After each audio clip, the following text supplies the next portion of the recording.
Bueno, bienvenidos a la charla esta sobre arquitectura y diseño de aplicación con AngularJS. No sé si habéis estado ya en la anterior charla que hubo de este Meetup, en la primera que hizo de introducción Jimmy. Como parece que estaba el grupo así un poco parado, decidimos proponer varias charlas, entonces, bueno, parece que ha cogido bastante iniciativa otra vez. Entonces, la idea es que haya, bueno, de vez en cuando charlas. De hecho, el próximo día 2 de diciembre hay otra charla aquí también sobre AngularJS del mismo grupo.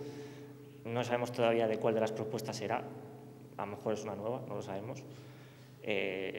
Luego podríamos hacer una pequeña encuesta de todas las que hay propuestas para ver cuál puede ser la que más interese. No sé si algunas las habéis visto o cuál estéis más interesados. Luego podemos ver todo eso. Lo que vamos a ver hoy es todo el tema en el poco tiempo que dura la charla, que es una hora más o menos así, vamos a ver todo el tema de arquitectura y diseño de una aplicación, cómo se puede organizar, qué buenas prácticas puede haber. Esto al final, después de ver un poco cómo se puede hacer, también lo puedes adaptar mucho a tus necesidades, a tu proyecto y luego ver si es la mejor o peor manera. También sería buena idea que si alguno... primero de todo, ¿cuántos de vosotros tenéis experiencia con AngularJS? Experiencia con AngularJS. ¿Cuántos lo conocéis más allá de AngularJS?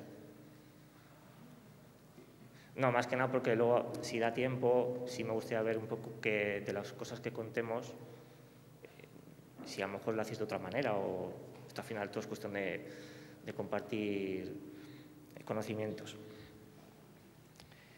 Al principio la charla la empezaré yo, aunque luego la acabará también Gonzalo, pero bueno, algunos datos. Yo algunas personas de aquí las conozco de vista, de otros grupos, y algunos me conoceréis a mí de algunos grupos que llevo. Trabajo en Adesis como desarrollador senior frontend y consultor de accesibilidad web. Llevo varios grupos aquí en Madrid, el de WordPress, que organiza el de accesibilidad y bueno, también el de SaaS, que por cierto tenemos que en breve preparar una charla. Y bueno, también me podéis encontrar en la red de Basim, para los que les guste el tema de los aviones. Eso es una pequeña fricada, nada más. Vale, antes de comenzar, pues si alguno está interesado, en Adesis estamos buscando gente que le apetezca trabajar con AngularJS. Entonces, si alguno está interesado, pues puede mandar el currículum a la dirección de recursos humanos, rrhh@adesis.com. O hablar con nosotros también, También. Pues sí, está exacto, pues a lo mejor el tema de... Pero si luego vais a casa y os acordáis, pues... Claro, esto más que nada es por puro formalismo, es decir, por ahí. pues si no queréis, es que hablar con la gente de recursos humanos, que a veces puede ser como recursos humanos. Pero bueno, que también os podéis escribir directamente a nosotros. Vale, AngularJS. Como lo que preguntaba antes, entonces, ¿cuántos tenéis entonces experiencia real? O sea, ¿cuántos estáis trabajando día a día con AngularJS? Vale, no está mal. Bueno, no está mal. ¿Y qué os parece en ese sentido a la hora de trabajar? Al principio es como... bueno, hay una gráfica... Casi pregunté antes. Sí. ¿Hay alguien aquí que no sepa nada de AngularJS? O por lo menos todos... Vale, hay 3 o 4 personas. Sí, para hacer una introducción rápida. Vale, básicamente, bueno, por lo menos las nociones las tenéis, ¿no? AngularJS es un framework, digamos, MVC o MVVC o MV lo que sea, ¿vale? Para el desarrollo de aplicaciones web en modelos Single Page Interface, Single Page Application. Entonces, así como breve introducción, características principales. Primero, es lo que llaman un opinionated framework, es decir, tiene unos patrones muy claros de cómo estructurar las aplicaciones y cuáles son los componentes principales, que básicamente se dividen en 4 o 5 grandes grupos: los controladores que controlan páginas, los servicios donde encapsularías lógica de negocio, incluso pues, interacción con servidores, etc. Luego tienes las directivas con las que construyes, digamos, las plantillas y, bueno, y filtros que ayudan a formatear, que luego entraremos. Pero hay un conjunto de conceptos importantes a la hora de estructurar una aplicación que luego afecta a lo que tenemos aquí, ¿no? El primero es que, bueno, AngularJS está pensado desde el principio, para que su desarrollo sea en base a test unitarios, ¿vale? Eso saldrá en algún momento dado, test unitarios y test end-to-end, que es montando todas las piezas del framework y ejecutándolas. Otra cosa que tiene muy importante es la inyección de dependencias, ¿vale? Cada componente lo que necesita se le pasa. El framework instancia lo que necesita y se lo pasa con un conjunto de técnicas bastante interesantes. Y luego hay, a diferencia de otros frameworks, como cuando utilizamos, no sé si algunos tenéis experiencia con Backbone o otro tipo de frameworks de ese tipo de naturaleza, una de las cosas que tiene bastante que a mí fue por la que empezamos nosotros a trabajar con AngularJS, que me enamoró, fue que las dependencias son muy claras en un único sentido. Es decir, tú tienes unas pantallas en HTML, unas plantillas HTML, que conocen de unos controladores que las gestionan, digamos. Pero los controladores no saben nada del HTML y eso te simplifica mucho, primero, el desarrollo con tus pruebas unitarias, porque te desacopla de DOM, y luego pues no tienes dependencias circulares, ¿no? Y luego lo mismo pasa hacia abajo. En frameworks más antiguos, como cuando estábamos con Backbone, desde el JavaScript tú estabas gestionando listeners de eventos, ¿no? El click, cogías un selector. Oye, hay mucho... Vale, bueno, qué ruido, me distrae un montón. Teníamos, lo que iba a decir es que desde el JavaScript nosotros registramos eventos como click, mouseover, lo que sea, con un selector. Por lo tanto, el JavaScript conocía del HTML. Y en la plantilla HTML, por su cuenta, es una plantilla que dependía de un modelo que estaba modelizado en JavaScript. Por lo tanto, el HTML conocía, nuestra plantilla HTML conocía del JavaScript. Entonces, de alguna manera teníamos una dependencia circular. Eso, con estos nuevos, con el paradigma de AngularJS, se ha roto y yo creo que es una de las grandes ventajas que tiene, ¿no? Entonces, así, esto como breve introducción. Vale, esto, por ejemplo, es una cita de un libro que yo creo que estaremos de acuerdo. La verdad es que es un libro que recomiendo que se llama Mastering Web Application Development with AngularJS.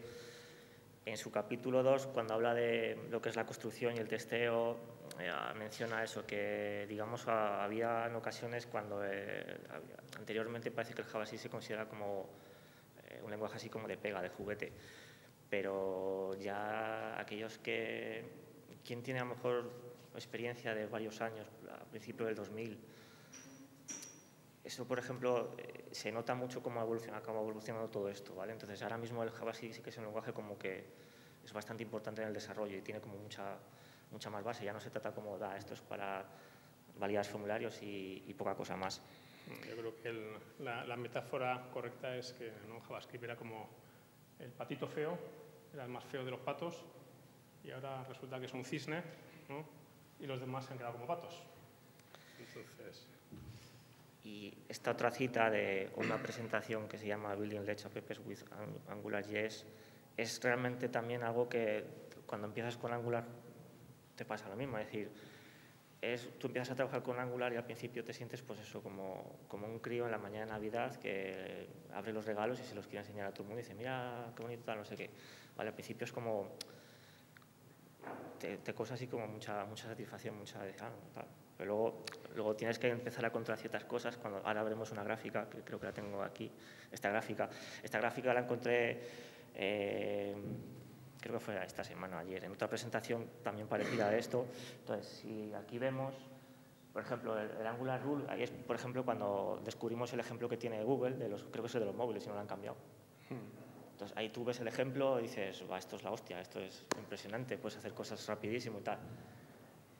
Pero empiezas a hacerlo, luego lo haces por tu cuenta y te das cuenta de que no te funciona nada, ¿vale? Sí, como sí. Que a mí nunca me funcionan los ejemplos en la primera. Eso, yo creo que el punto de abajo, además, es que algunos que hayáis trabajado ya con Angular, ese momento en el que has metido jQuery dentro de un controlador, no sé si sabéis de lo que hablo, algunos, eso es una relación en Angular, ¿no? De hecho, si puedes evitar que utilices jQuery, casi que mejor. Entonces, estás en ese punto bajo, no funciona nada, es todo, has roto todo y no funciona, ¿no? Luego empiezas a conocer los servicios, los módulos, te crees, dices, esto es impresionante, caes ahí en picado y te acuerdas de la familia de Misco y de la familia de Google y demás, por todas las cosas que han liado con el framework. Y ya otra vez ya descubres las promesas, empiezas sobre todo a a trabajar con las directivas y ver cómo se trabaja con las directivas y empiezas ya a decir, vale, lo ves ya de otra manera. La gráfica luego, a ver, esto puede volver a caer, luego la cuestión es que sea obviamente constante, ¿vale? Pero el tema del descubrimiento de las promesas y el manejo de las directivas es algo que bueno, te hace otra vez estar más cómodo a la hora de desarrollar con Angular. Pero vamos, este punto, miente el que no lo haya pasado, ¿vale? O sea, pues hemos tenido que decir tacos y todo lo que sea. Pero lo importante es que va subiendo, que luego vuelves a subir y subes más. Vale, la importancia de un método. Aquí lo que vamos a hablar un poco es de, bueno, cómo a lo mejor se puede estructurar de una manera más adecuada un desarrollo, pero no deja de ser un método. Es decir, tú si sigues un método o una metodología, son unas reglas que las cuales si aplicas a tu equipo, pues bueno, luego es más fácil que el código se mantenga, que otra persona se incorpore. O sea, eso creo que estamos todos de acuerdo en que, de hecho lo vemos en los proyectos que se publican en GitHub, o sea, siguen una serie de patrones o de reglas que cada uno lo puede coger, lo puede hacer lo que quiera, con lo cual realmente te da igual que estás haciendo una aplicación enorme que un proyecto muy chiquitito, pero el orden empieza por uno mismo y en ese sentido sí que tienes que procurar seguir un método. Si has elegido un método, procurar seguirlo de la manera más homogénea durante todo tu desarrollo.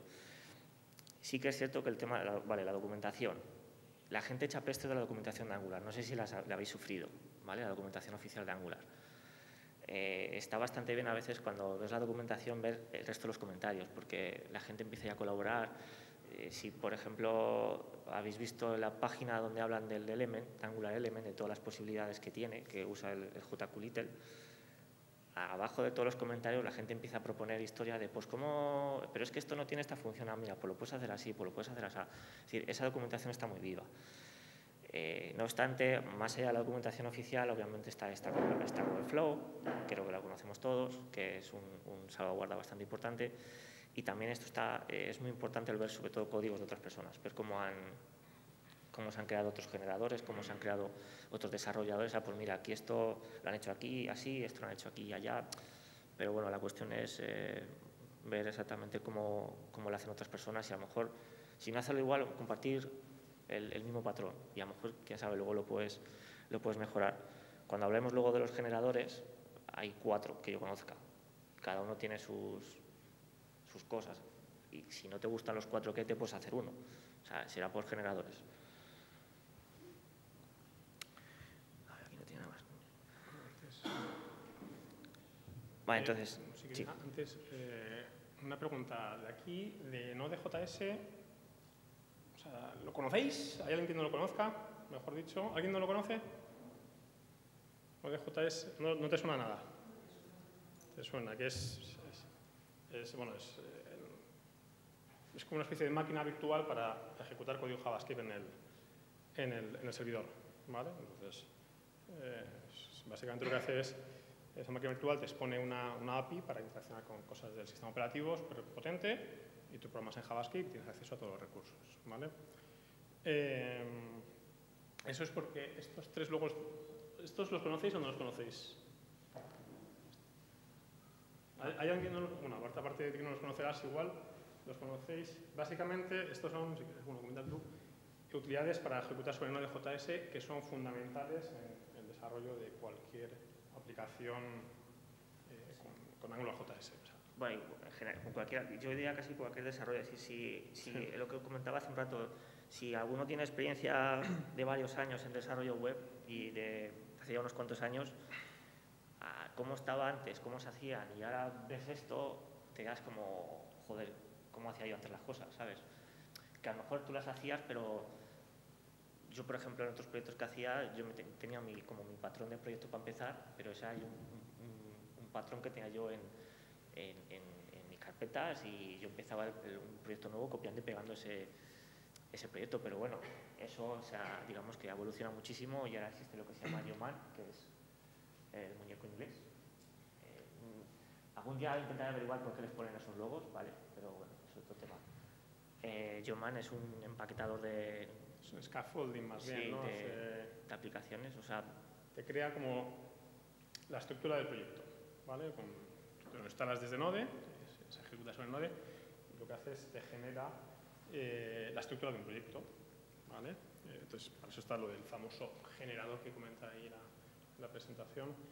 Tienes generadores De todo. de todo, de AngularJS, de aplicaciones con Backbone, de plugins para Firefox OS, de plugins para Chrome, de aplicaciones con Express, De WordPress. También, o sea, en la página de Yeoman, de hecho, tienes un listado bastante extenso de generadores, de comillas, que ha revisado el equipo de Yeoman. Y si no, te los puedes hacer. En un proyecto en el que estoy ahora participando, hemos hecho 3 generadores propios. ¿Por qué? Porque se hizo una definición de una serie de funcionalidades y como se iban a repetir iban a caber en varios equipos del proyecto, pues se elaboraron como 3 o 4 generadores. Entonces, Yeoman también te permite la opción de crear tu propio generador, con lo cual es una manera bastante rápida de desplegar un toma. Y empieza con esto y así sabemos que vamos a empezar todos con el mismo punto de partida. Luego tenemos Grunt, que es un sistema para automatizar cosas. Y cosas pueden haber... Es impresionante la cantidad de tareas que hay. O sea, si habéis hecho un vistazo al listado de todas las cosas que se pueden automatizar con Grunt, es impresionante. O sea, hay de todo. O sea, antes de ver si... Pues voy a hacer esto, espérate, porque seguro que hay alguien que ya ha hecho una tarea, ¿vale? Y es algo que al principio lo ves el muñeco así feo. Yo siempre propongo el otro. No, Sí, pero tenía aquí. No, no. Yo es que propongo este otro, ¿vale? Queda como más, no sé. Es que el otro queda como muy feo, pero este es más amigable. El caso es que al principio lo ves así, no sabes ni realmente para lo que es. Esto dices, esto no lo voy a usar para nada, pero luego, como al final lo acabas usando un poco de forma... O sea, no empiezas trabajando con Grunt directamente, primero siempre lo usas a través de Yeoman. Y cuando con Yeoman descubres Grunt, al final le acabas viendo las posibilidades que tiene Grunt de forma independiente y descubres las cantidades de cosas que podrías hacer de una manera automática y que te liberarían muchísimas tareas de despliegue, concatenación de ficheros, compilación de ficheros, copias. Sí, yo creo que, no sé si habéis trabajado con ella, pero básicamente yo creo que todos sufrimos el mismo proceso. Empiezas con Grunt simplemente porque te lanza un servidor web que te recarga la página cada vez que tocas un fichero HTML o un fichero JavaScript. Entonces ya con eso estás feliz. Mira, tocas, te vas a ver la página y ya se ha recargado. Maravilloso, ¿no? A partir de ahí te das cuenta que también hace esos automatismos que he comentado, ¿no? Lo más básico es, si estás probando en CoffeeScript, ¿alguno de vosotros habéis tirado CoffeeScript? Pues, por ejemplo, hace exactamente la combinación de CoffeeScript y luego te lanza la recarga de la página. Si alguno habéis hecho plantillas Jade, ¿alguno también? Pues lo mismo, te compila el Jade HTML y te lanza la recarga. A partir de ahí ya te empiezas a sentir más cómodo, ¿no? Entonces, ¿qué tareas adicionales empiezas a utilizar? Concatenación de ficheros, por ejemplo, ficheros de JavaScript, que te lo haga automáticamente para cuando vas a producción. Minimización de ficheros con el Rulify. Temas de control de calidad, como que te pase un JS hint y te valide que está todo correcto. Luego otras cosas que ya son más optimizaciones, pues si tienes imágenes, que te haga optimización de la imagen sin pérdida de calidad. Entonces, tú metes en tu proyecto la imagen y él automáticamente te ha generado una versión optimizada. ¿Qué cosas adicionales? Pues que de todo. De todo. Otra que usamos nosotros habitualmente es la del changelog. Si eres estricto en la forma en que haces tus commits a tu repositorio de Git, con una sintaxis como los señores de Angular, tienes una tarea que te genera un changelog desde el último tag. Que eso se lo envías al cliente y dices, mira, esto es todos los nuevos features y todos los bug fixes, ¿no? Hay una, por ejemplo, que está muy bien, que descubrimos hace relativamente poco, que se llama Grunt Release, que lo que hace es, aplicado sobre un proyecto, configurado en GitHub o en otro repositorio, él automáticamente te hace un boom de la versión. Entonces, te cambia la versión del módulo, es decir, vale, pues te lo subo a la versión, te la tagueo a la versión, por ejemplo, a la versión 1 o a la versión 1.01 o a un parche de una versión. Él automáticamente te hace el tag, te cambia la versión que tengas en el fichero Bower, que ahora lo veremos, en el fichero del package de Node, te hace el commit, te hace el push y vamos, no te pone un lacito porque no puede, pero o sea, la verdad es que es una tarea que la descubrimos hace poco y de estar creando los tags a mano o usando otro sistema a que sea una tarea de Grunt, que luego, a ver, esto luego te da mucho hincapié con temas de integración continua. Si luego todas estas tareas las lanzas con servidor de integración continua, ya es que directamente haces así un botón y automáticamente empiezan a hacerse todas las tareas en el orden que se elijan, o sea que es una ayuda bastante considerable. Sí, otra, por ejemplo, los que habéis trabajado con Angular, que ya conocéis el tema de inyección de dependencias, sabéis que para hacer compatible con una minimización, cuando tú declaras un controlador o un servicio o una directiva que hace uso de otros elementos, la forma normal o más sencilla es, dentro de función, de la declaración de la función, pones los servicios que quieres utilizar. Porque la inyección de dependencias de Angular lo que hace es buscar por ese nombre lo que tenga registrado, ¿no? Pero al minimizar un fichero JS, esos argumentos de la función se renombran. Y en vez de llamarse $HTTP, por ejemplo, pasa a ser A, o B, o C. Entonces deja de funcionar. Entonces, Angular te proporciona un método, que es decir, en vez de crear una función con los nombres, esa función la metes dentro de una especie de array, donde los primeros elementos de array son strings con los nombres de los componentes, servicios, directivas o lo que sea, que estás inyectando ahí dentro, ¿no? De tal manera que cuando entre el minimizador y te renombre los parámetros, pues utiliza esas cadenas que tenías tú en ese array al principio. El último elemento es la función. Hay una tarea de grunt que te hace eso. O sea, tú no tienes que hacer este tipo de aparataje alrededor de tu función para que funcione bien la inyección de dependencias cuando minimices el fichero JS. Entonces, lo suyo es, y nosotros ahora estamos empezando a migrar todas las librerías que tenemos para que utilice esta tarea de grunt, quitamos ese trabajo adicional, esos arrays, que lo que hacen es ensuciar el código, generar ruido, porque ejecutas esta tarea y luego ejecutas la minimización y te va a funcionar todo correctamente. Y el tercer, digamos, la tercera herramienta del pack que se suele usar de forma conjunta es Bower. Bower es un sistema de distribución de, digamos así, de librerías. Antes, cuando mandabas a lo mejor un paquete de distribución o a alguien se lo mandabas, le mandabas los ficheros, los JS, las librerías, te podías olvidar de una de las librerías, podías equivocarte la versión, podías mandarle un fichero muy pesado porque tenías que pasar a lo mejor muchos ficheros. La idea de Bower es, de alguna manera, decirle, este es mi proyecto y mi proyecto va a usar la versión X de Angular, la versión X de Lodash, la versión X de jQuery, la versión X de mi propio proyecto de otra historia, ¿vale? Eso, digamos, que se configura en un fichero de JSON, y la persona, cuando, digamos, quiere empezar a usar este proyecto, lo primero que tiene que hacer es instalarse las dependencias. Y lo único que va a hacer es instalarse, vale, empieza a enviar el fichero y dice, vale, tu proyecto necesita Angular 1.2.0, me lo bajo. Tu proyecto necesita Lodash, me lo bajo.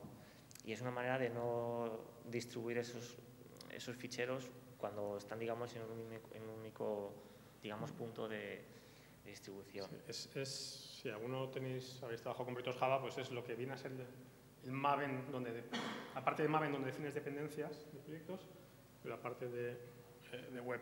O sea, de hecho, nosotros tradicionalmente, hace años, intentamos buscar la forma de hacer POMs de parte web para poder definir dependencias y que se descargasen, y era una cosa súper aparatosa, nunca funcionaba bien y demás. Y ahora con Bower ya lo tienes. Eso, es decir, tú defines una dependencia de un elemento que a su vez depende de otros 2 y otros 4, y él sabe, la herramienta de Bower sabe interpretar esa cadena transitiva de dependencias y descargarse todas las dependencias a tu proyecto. Luego ya en tu HTML tendrás que manualmente o semi-manualmente referenciar esos ficheros JS, pero ya los tienes en tu proyecto descargados de manera automática. Es como una especie de CDN, entre comillas, pero tú se lo das como un fichero de configuración y él ya sabe que lo tiene que instalar. Bueno, lo tienes que instalar tú a través del comando, pero ya él se lo descarga todo, lo configura y ya tienes el fichero listo para usar. Entonces, a la hora de empezar un proyecto con Angular, a ver, puedes empezar un proyecto por tu cuenta, no hay problema, pero a lo mejor es un poco raro ahora porque lo que os decía, está ya de por sí Angular. Si habéis hecho un vistazo al GitHub de Angular, tienen su propio, lo que llaman el seed, la semilla de Angular, que tiene ahí como ya una estructura lista para usar. Esa estructura la acabaron pasando a generador de Yeoman, y antes de ese generador que hicieron la gente de Angular para Yeoman, ya había dos más, que eran uno que se llamaba Angular, otro que se llamaba Angular JS, está el de Angular de Google, que es el Angular semillero, hay otro que es el que tiene el Love Express, me parece que es el que... Hay dos, está el mío y otro. Hay otro que despliega de forma solo concreta temas con soporte para plantillas de Jade, o sea, y que si no os gusta que podéis hacer un generador propio, o sea, eso no hay mayor problema, pero yo os aconsejaría que usaseis un generador, o si no el generador, os vayáis a alguno de los proyectos o sea, lo que es el GitHub de Angular, veáis el Angular Sheet y ahí veáis la estructura tipo que tiene, más que nada porque, a ver, por ejemplo, si os leéis algún libro que hay sobre Angular, probablemente te cuenten lo básico, te descargas el fichero Angular JS, haces esto, pero luego van a tirar y una estructura tipo puede ser así. De hecho, la estructura que vamos a ver, por ejemplo, esto puede ser una manera de organización, ¿vale? Esto ya, claro, dependerá mucho de si nuestro proyecto es más o menos grande, ¿vale? Luego, ahora cuando veamos esto, tengo un ejemplo hecho, ¿vale? Con una de las estructuras que vamos a contar aquí. ¿Qué opción tenemos aquí? Digamos que tenemos organizado lo que son los parciales o las vistas, que aquí es por sintaxis, digamos que se llame parciales, está como estandarizado. Y luego tenemos lo que son, dentro de una carpeta única de JS, de scripts, o llamémoslo como sea, pero normalmente suele ser o JS o scripts, tenemos ya todo lo que son las partes que componen nuestra aplicación de Angular. Los controladores, las directivas, filtros, servicios, la aplicación en sí, o una o varias, según lo que tengamos que hacer. Entonces, esto en un proyecto a lo mejor grande puede ser bastante complejo, porque imaginaos un proyecto de cierta envergadura donde en un único fichero de controladores se metan todos los controladores, en un único fichero de servicios se metan todos los servicios. Y a ver, si los servicios son pequeñitos, vale, pero al final el servicio acabas haciendo alguno que sea más o menos grande también, y de cara al mantenimiento, la depuración, es un jaleo. Para proyectos chiquititos está bien, pero para proyectos a lo mejor de cierta envergadura no sería recomendable, sobre todo, probablemente empecéis a hacerlo así y luego os acabáis dando cuenta que lo empecéis a trocear más y más, y hasta que tengáis cosas muy independientes que os las podéis coger y llevar a otros desarrollos. Yo creo, de hecho, aquí vemos otro ejemplo de estructuración, donde creas una carpeta por cada tipo de producto de Angular, ¿no? Controles, directivas, filters, servicios, que también puede ser válido en función del tamaño de tu proyecto, ¿no? Yo creo que hay una cosa importante sobre esto, ¿no? Dice, ¿cuál es la mejor, ¿no? Porque luego ahora vamos a ver otra alternativa. ¿Cuál es la mejor alternativa o de estructuración de tu proyecto? Bueno, eso es algo que solamente tú vas a poder contestar, ¿vale? Pero lo importante es que en el momento de analizar y llegar a una conclusión, ¿vale?, te centres en cómo estás desarrollando, ¿vale? Si vas a poder encontrar fácilmente las distintas piezas, los distintos elementos, si vas a poder depurarlo correctamente, si cada fichero no va a ser excesivamente grande ni excesivamente pequeño y tienes una atomización demasiado grande. Desde el punto de vista de tu trabajo diario. ¿Por qué?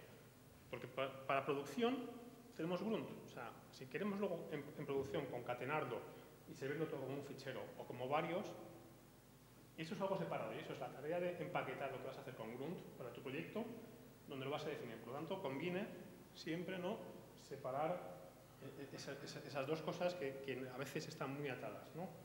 Ahora tenemos las herramientas para separarlos y la estructuración de carpetas y de ficheros de tu proyecto puede seguir una filosofía o puede seguir otra distinta. Aquí está por la naturaleza del componente, ¿vale? Y la otra que tienes es... Sí, y luego esta es otra que también se empieza a ver ahora bastante, que es, digamos, por vertical, digamos, por funcionalidad, sí, ¿no? Realmente lo que haces es, vas replicando el árbol de directivas, controladores o utilidades que vayas teniendo, pero bajo, digamos, una funcionalidad o una pantalla o algo, pero que, digamos, que tengas en un único sitio centralizado todo lo que sea de una característica, de una zona en concreto. O sea, por ejemplo, aquí tendríamos una hipotética mejor vista o pantalla o utilidad o feature de users. Vale, pues dentro de users tenemos sus directivas y tenemos sus servicios. Y dentro de las directivas pues tenemos lo que necesitemos, ¿vale? ¿Qué nos permite esto? Nos permite cierta independencia, ¿vale? Luego nos podemos coger esta funcionalidad de users, la podemos llevar a lo mejor a otra aplicación, a otro desarrollo, la podemos testar de forma independiente, la podemos